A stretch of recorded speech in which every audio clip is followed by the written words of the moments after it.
The fourth stage for strategic planning for schools and educational organizations is called implementing the vision.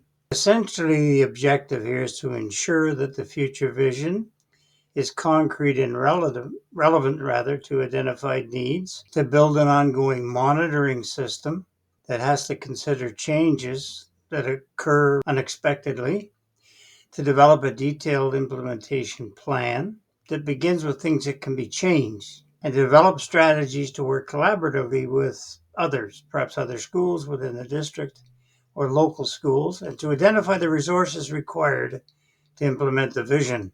There certainly are outcomes. A detailed implementation plan has to reflect a bottom-up approach to bringing about change. You need enthusiasm and commitment by everyone for the plan, clear understanding of and support for the plan by those who are in administration and responsible for providing the resources to get it done, and specific action that moves toward the vision immediately and incrementally. My plan is to outline for you several parts and to give them on the screen exactly as they would appear. I know you have the opportunity to download them or to copy them, and without much comment, I think that's the most appropriate way to go. So I'm going to talk about the following: turning the vision into an action plan, creative swiping, obstacles, match-mismatch analysis, developing action steps, new approaches to innovation, an action plan process, monitoring implementation, and a final action plan summary. As you can see on the screen, turning the vision into an action plan requires setting objectives because they help in attaining the goal and the vision. A goal is the destination. The objectives are the general travel plans. You need to get there.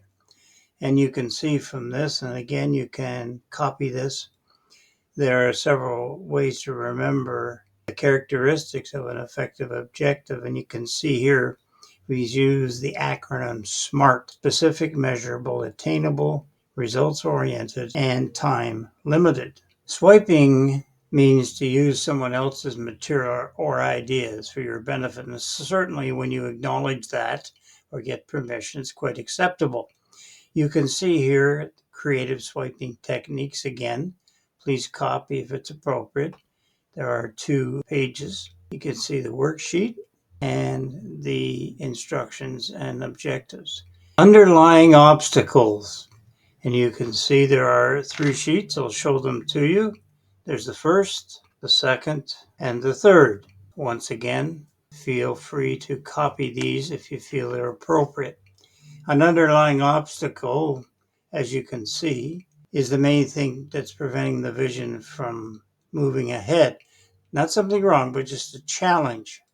And it's a window where action is needed to overcome, to move things forward. Using match-mismatch analysis. Again, 2 sheets. There's your worksheet, and here's how you lay it out, and the objectives and the agenda that you put together. It's a simple strategy and helps to identify critical areas for change. Developing action steps, and you can see there are several parts to this particular task and handout. Here's page 2, page 3, page 4, page 5. There are 7 steps if you utilize this strategy. And essentially, what you're trying to do is to develop your action steps as a result of a thorough analysis of the situation. And really, you're using a force field analysis process. You can see on the screen some new approaches to innovation. Some we've talked about. It's a good idea to summarize. There are 2 pages here. Here's a page that you would use for your personal notes if you're working through any of these particular strategies. Head back to page 1 and you can see them listed. We've talked a little bit about some of them, and we will talk again about a couple of others. But it'll give you a chance to do a summary and then decide what it is you want to do and how do you want to carry it forward. The next few slides will show you the actual planning process and how to develop a plan. And you'll see here that in phase one, and there are a number of, there's phase one slides and phase two. The early steps are expanded into a number of activities. Once issues are clarified, step 3 to 7 are much more straightforward in putting together the actual plan. As you can see here, monitoring the implementation is critical and essential to monitor checkpoints that ensure you're on target. The plan and deadlines are being met, and you can see there's three parts to this in terms of the slides. And of course, here is your action plan overview that you can prepare a number of as you put in your steps and who's responsible and when it will be completed. So here is a final sense of it, and that will give you a better idea of what's happening. Now, I would suggest that if you have questions or comments, you can reach me at barryroland4@gmail.com. I'll repeat that again, barryroland4@gmail.com.